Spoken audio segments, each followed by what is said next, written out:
भक्ति भक्त भगवंत गुरु चतुर्नाम बपु एक। तिनके पद बंदन करो नासे विघ्न अनेक। सिय मांडवी उर्मिला श्रुति कीरति बरबाम। चारु सुवन चारु रतन तुलसी करत प्रणाम। भाषा तुलसीदास कृत कथा करो अनुसार। आसन लीजय हृदय महु आयहु पवन कुमार। मंगल भवन अमंगल हारी द्रवहु सुदशरथ अजिर बिहारी। आप सबसे मेरी करबद्ध विनती करके कह रही हूँ, आप सब मेरी पूरी कथा सुनिए, पूरा वीडियो देखा कीजिए। अब पूरा देखेंगे तो कथा ही है राम जी को, उसमें बुरा कुछ नहीं है और सबको अच्छा लगेगा। लेकिन पूरा देखेंगे तब ना। मेरे 2 वीडियो आप सब नहीं देखे हैं, मुझे इस चीज़ का बहुत दुख है। मेरी तबीयत खराब चलती है, फिर भी मैं प्रेम सहित कथा बनाती हूँ, पढ़ती हूँ, वीडियो डालती हूँ।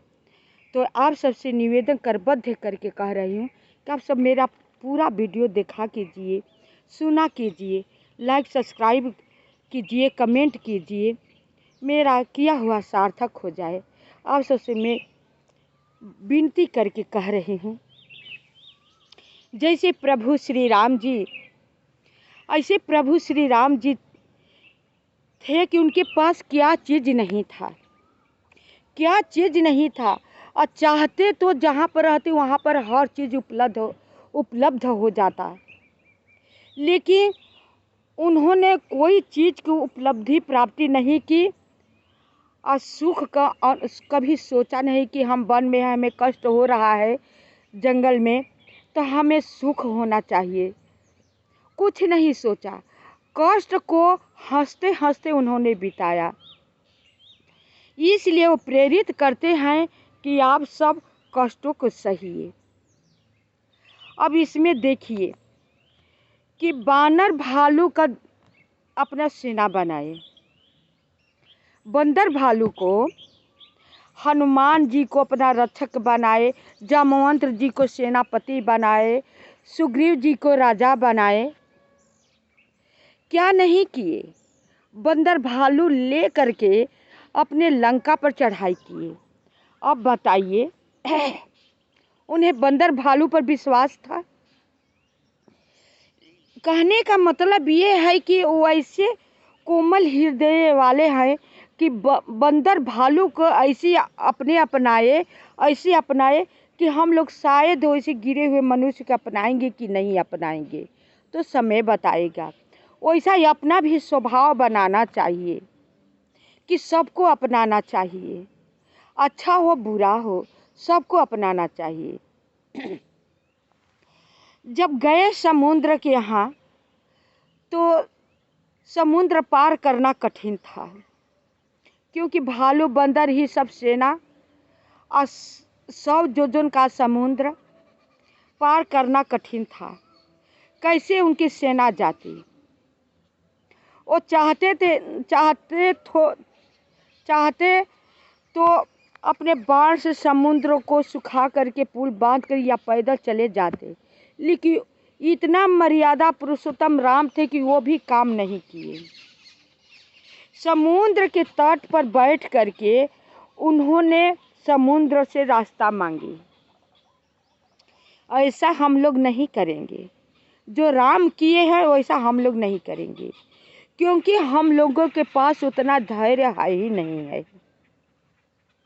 अगर उतना शक्ति धैर्य हो जाएगा ना तो मान लीजिए कि हम लोग भवसागर से तर जाएंगे, लेकिन उतना है नहीं। 3 समुद्र इतना छुछुलपना दिखाया कि और बढ़ता गया। वो रास्ता कहाँ से देगा, घटने का नाम नहीं ले रहा था, बढ़ने लगा। 3 दिन प्रभु श्री राम जी भूखे प्यासे रह करके रास्ता मांगते रहे, लेकिन समुद्र उन्हें ढकने डुबोने के प्रयास करने लगा। तब प्रभु श्री राम जी बोले लक्ष्मण से, लक्ष्मण, बिना भाई की प्रीति नहीं होती है। छुछुल आदमी से, सबके साथ नहीं। ये अपने आप को बलि दिखा रहा है। लाओ धनुष बाण, अभी एक बाण मारू के सूख जाएगा। ले आए लक्ष्मण जी, अभी भी नहीं निकल रहा है उनके बात सुन करके।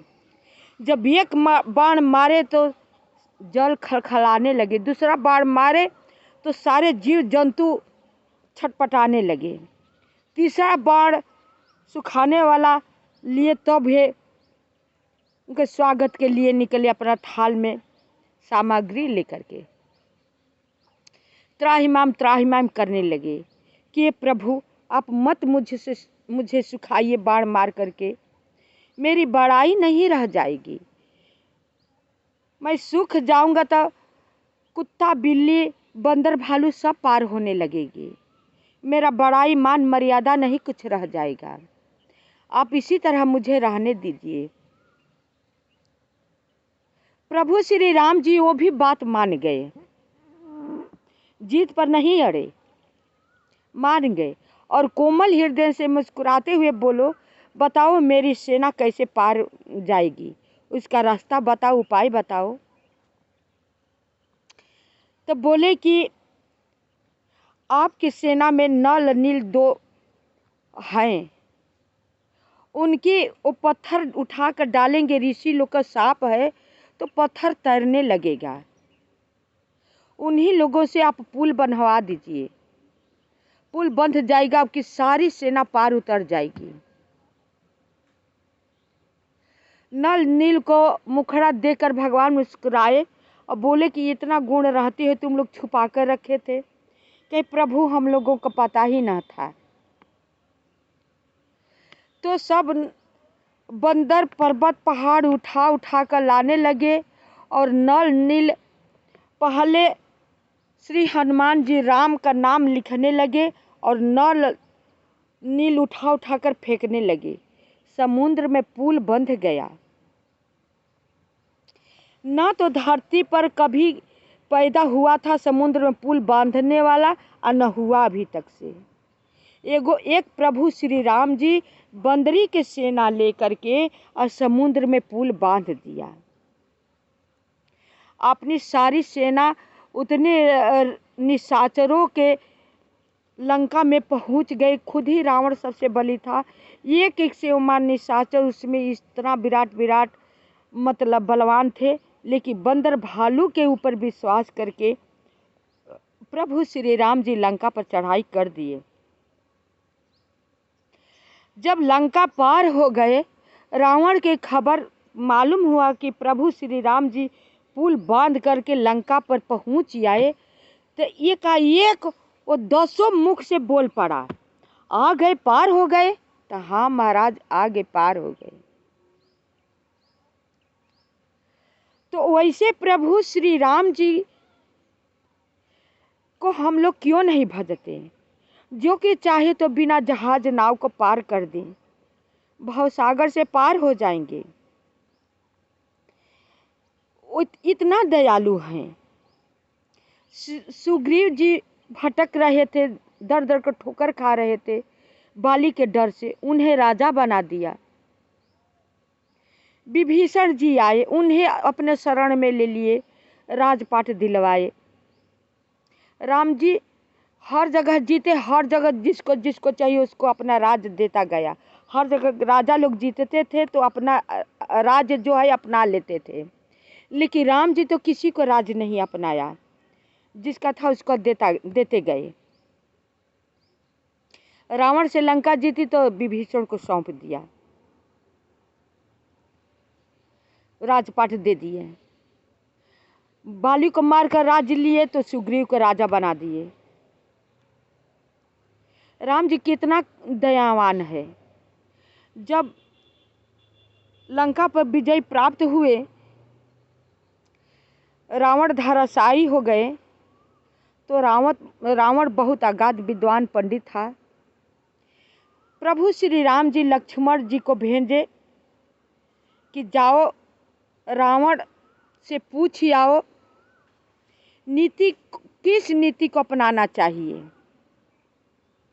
गए लक्ष्मण, जा करके खड़े हुए हाथ जोड़ करके अब बोले कि भैया राम भेजे हैं, किस नीति को अपनाना चाहिए, कुछ बता कर तो आप जाइए। रावण नहीं कुछ उत्तर दिया। लक्ष्मण जी चले आए खड़े खड़े होकर के, आकर कहे कि भैया वो तो बोले नहीं, वो दुश्मन है तो क्यों बोलेगा। कहे कहाँ तुम खड़े थे। अतः सिरहाने। कहे यही तो तुम गलत कर दिए, तुम रावण से बड़े थे कि छोटे थे। हम क्षत्रिय हैं, वो विद्वान पंडित है रावण, वो शत्रु है तुम्हारे जाने में, वो शत्रु नहीं है मित्र है। वो जानबूझकर मुझसे युद्ध कर रहा था अपने को तरने के लिए, तुम उसे शत्रु मान रहे हो। जाओ उसके पैर के तरफ खड़े होकर पूछना, वो बता देगा, वो विद्वान अगाध पंडित है। फिर लक्ष्मण जी गए, हाथ जोड़ करके बोले भैया प्रभु राम ने मुझे भेजे हैं, कुछ तो जाते वक्त बताकर जाइए, नीति क्या अपनानी चाहिए, राजपाट कैसे चलाना चाहिए। तब रावण बोलते हैं क्या मैं बताऊं, उन्हीं के वंशज में रघु राजा थे, अपने गुरु के कहने पर सब कुछ तो दान दे दिए, यहाँ तक कि अपना धर्म पत्नी गुरु ने मांगा और धर्म पत्नी दे दिए। उनके गुरु मरे तो नरक में गए, रघु राजा स्वर्ग को गए। जब स्वर्ग में गए तो चित्रगुप्त के साथ नरक और स्वर्ग को देख रहे थे, भ्रमण कर रहे थे। तो देखे कि उनके गुरु जो है नरक में पड़कर पीव की नदी बह रही थी, पीव चाट रहे थे। पूछे चित्रगुप्त जी से कि ये तो मेरे गुरु जी हैं, इनकी क्या दुर्दशा हो रही है, ऐसा क्यों। चित्रगुप्त जी ने बताया कि हे राजन, ये बहुत लोभी आपके गुरु थे, बहुत लोभी थे, आपको धन तो सारा मांगते गए, आप देते गए, यहाँ तक कि आपकी स्त्री ने मांग लिया, स्त्री को आपने दे दिया। स्त्री के साथ इन्होंने बुरा कर्म करना चाहा, लेकिन स्त्री इतना पतिव्रता थी कि वो भगवान को पुकारी तो भगवान अपने पास बुला लिए। आपको इस बात को पता नहीं चला, इसलिए ये जितना ही नरक भोगेगा उतना ही कम है, इसे रौ रौ नरक दिया जाएगा। अब भोगेंगे। आप अपने गुरु को धर्म को पालन इतना किए हैं, इसलिए आप सोने के पलना पर झूला झूल रहे हैं। ये स्वर्ग लोक और नरक लोक को आप भ्रमण कर रहे हैं। गुरु वहाँ पर छटपटाने लगते हैं। अरे रघु राजा कहते हैं कि गुरु को निकलने का कोई उपाय, इससे बचने का कोई उपाय है तो आप बताइए, मैं अपने गुरु के नरक से निकालूंगा, नरक में मैं ऐसे नहीं देख सकता। बोले कि हाँ उपाय है चित्रगुप्त जी। रघु राजा बोले क्या है बताओ। तो कहीं अपना जो आप पुण्य किए हैं संकल्प करके इन्हें दे दीजिए, ये आपके जगह बैठ जाएंगे, स्वर्ग में आ जाएंगे, आप इनके जगह पर नरक में आ जाएंगे। रघु राजा तैयार हो गए संकल्प लेने के लिए, संकल्प ले भी लिए। गुरु उनका निकल गए, जे भी अपने नरक में कूदने के हुए अपने आप रघु राजा, तो ही सब देवता